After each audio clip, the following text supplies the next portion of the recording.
A terceira característica que uma pessoa que quer crescer dentro do Instagram com conteúdo culinário, com fotos de comida, ou que tem algum empreendimento que quer alavancar, cara, é uma parada que eu chamo de... A pessoa tem que ser poliglota. Poliglota. E não é inglês que ela tem que aprender a falar, não é espanhol, não é japonês. Ela tem que ser poliglota dentro do Instagram. O Instagram, se você pensar, a gente tem uma série de formatos de conteúdo. Então, imagina que aqui entra de novo aquela parte da liberdade criativa que eu falei que vocês vão ganhar. Quando você entra no Instagram, você fala, nossa, eu quero começar a pôr conteúdo aqui no Instagram, o que eu vou fazer?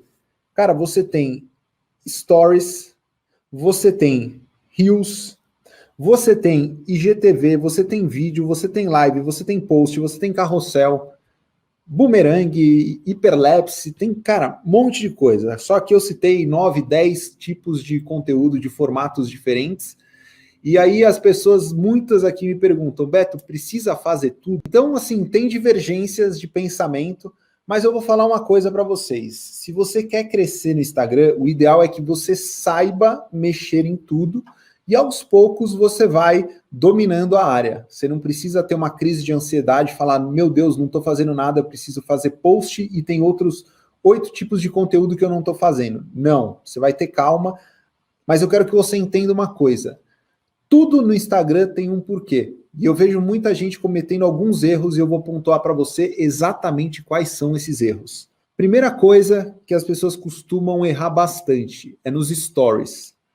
Cara, eu vou começar pelos stories porque ele é o tipo de conteúdo mais fácil de fazer dentro do Instagram. Você pega o seu celular, você abre, se você segura o dedo num botão, você já está gravando e você pode criar conteúdo sem nenhum tipo de edição, sem nenhum tipo de frescura, sem nenhum tipo de filtro, e as pessoas vão ver a vida real como ela realmente é. Então, os stories, eles são para aproximar as pessoas. É um tipo de conteúdo que gera engajamento, gera proximidade com o seu público e fácil de converter em vendas, porque o público se aproxima, ele se envolve naquilo que você faz. Só que tem alguns erros que as pessoas cometem nos stories. Às vezes elas têm um recado tipo de 4, 5 minutos para passar. E elas fazem uma sequência de 30 stories falando. Quem aí não tem o costume de olhar aquela sequência de stories aqui em cima, sabe quando tá o tracinho bem pequenininho, desse tamanhozinho, e aí a pessoa faz assim, ó. Foi lá, ela passou em 5 segundos, ela passou 30 stories da pessoa. Por quê? Porque é um saco. Ninguém que abre o stories está disposto a passar 5 minutos olhando o stories de uma pessoa só. O stories é muito louco, porque a pessoa ela passa assim, ó. A Thaís aqui em casa, cara, é muito louco. Eu vejo ela no celular, ela não vê stories passando assim. Ela vê stories passando assim, pro lado. Ela já vai mudando a pessoa. E às vezes ela vai o dedo maluco, assim, ela fala assim, parece que é uma sequência. 3, 2, 3, 2, 5, 1, 5, 1. Então ela vira, vira. Não importa se a pessoa tem mais 30, mas ela tem esse tique. E eu acho que cada um tem um comportamento diferente nos stories, isso que é muito louco. Cara, eu tenho algumas manias, eu não sei exatamente, assim, eu não reparo tanto nas minhas manias quanto eu reparo nas manias dos outros. Mas eu gosto de me espelhar nas manias das outras pessoas para conseguir entender como elas se comportam dentro dessa ferramenta para eu poder atender da melhor maneira possível ela nos stories. Então, por isso que tem algumas estratégias de stories, que é você usar sempre os stickers para a pessoa parar e querer interagir, que é você, nos primeiros 2 segundos, falar alguma coisa de interessante. Cara, se você tem um recado e você tem 15 segundos de vídeo, não deixa para falar a parte importante do seu recado nos últimos 5 segundos. Fala nos primeiros 3. E aí depois você enche linguiça, se precisar.